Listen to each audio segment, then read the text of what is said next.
o'zgardi bu hamma narsa, avval boshqacha edi. Qizlar hattoki bolaga jonim sevaman deydi. Bilaman bu zamon nima o'zgarib borardi. Zamon o'zgardimi yoki asli odamlarmidi? Dayus otalar bo'lmasdi eskicha bo'lganda ham. Bu hayot o'rnimiz begona sussangi ham.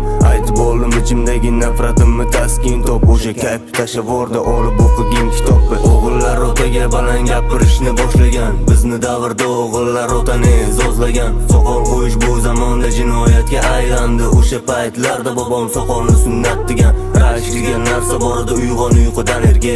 Ayolni qizg'onmading, sani kimsan deb ate.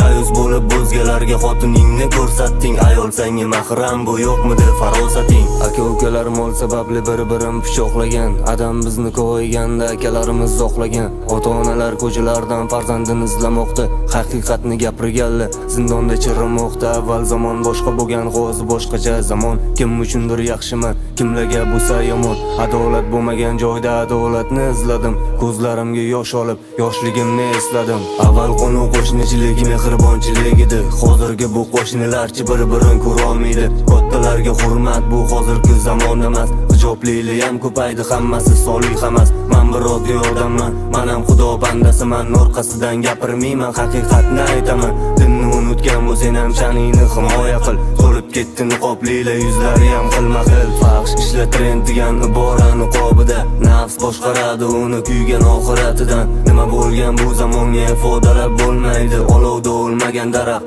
sahroda so'lmaydi. Ishlaganman hamma joyda bo'yin egmaganim lekin odamlar boshliqqa paxta qo'yishadi tekin. Haqiqatni gapirgandim bo'shatishdi hamma joydan. Shu sababli men oddiyman, nafratim bor o'sha boydan.